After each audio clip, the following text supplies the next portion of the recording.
Hello mga ka-brothers, good morning. At mangisda na naman dito ulit. At ang kasama ko ngayon ay pamangkin ko sa pinsan. So nakita nyo na to sa dating mga vlog.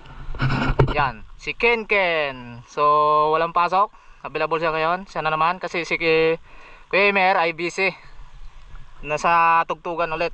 So yan, medyo masama ang panahon, maulan-ulan mga ka-brothers. Subukan namin. So handline fishing ito, labay. Kaming kapartner na una na, ando na sa laot. So tingnan natin kung may pauli tayo maya. Okay, ulog na kami ng labay mga ka-brothers. Si Kinkin na mag-ulog.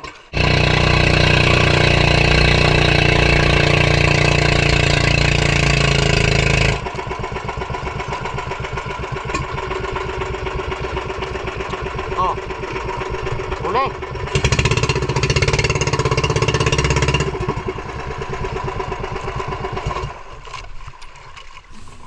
Mga ka-brothers, so kinain yung ating pamain. So babata ko ngayon. So tingnan natin kung anong isda ito. So malaman na lang mamaya kung anong laki, anong klase.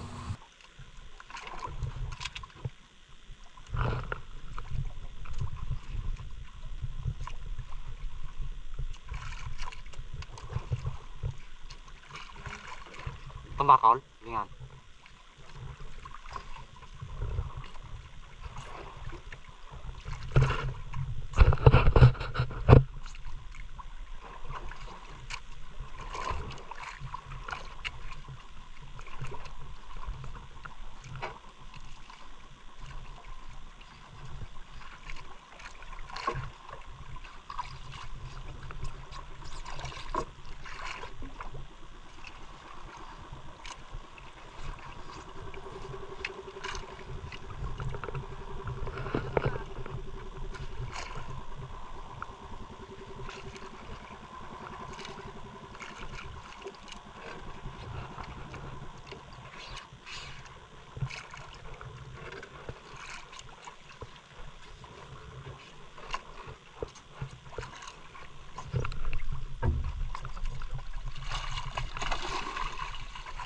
Sale. Kulyasan.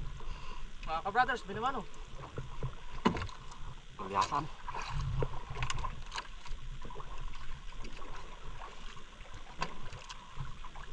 Woohoo!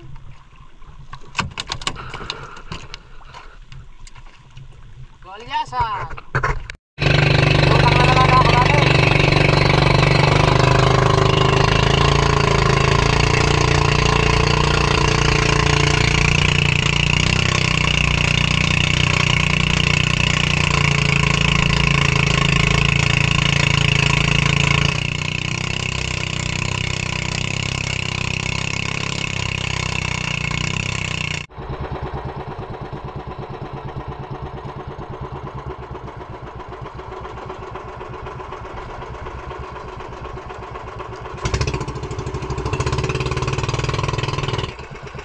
Mulai mga brothers.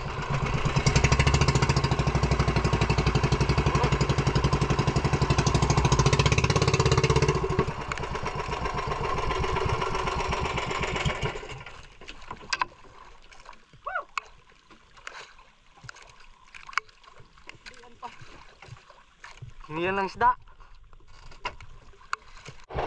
Huli kami mga brothers. Si ano nagbatak, si Gerald. Ano, kabila. Bitawan yung ano eh.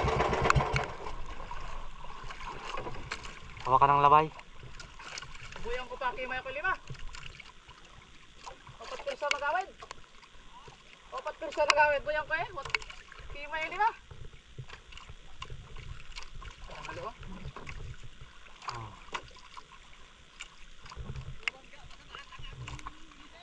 Tumama. Aron.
huli na.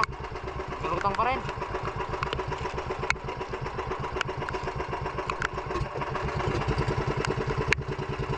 Gate lang namin ako.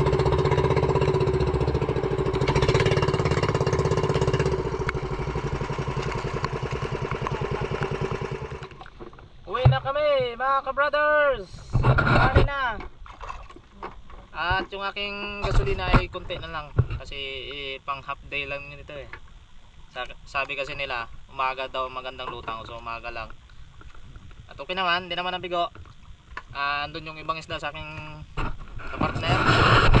Yan, andun. Tsaka ang aming nabatak isang piraso lang dito.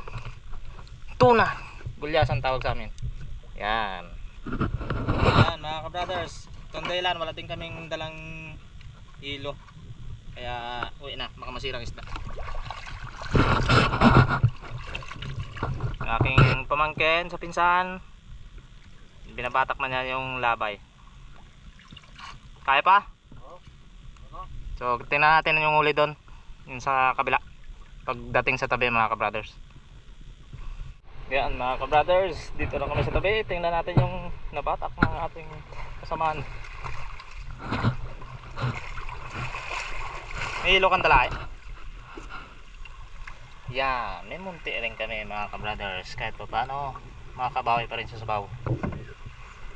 Sayang yung salmon, nakalpas. Alright! So, ito lang, ang huli, 4 piraso. Okay, bawi ulit next time mga ka-brothers.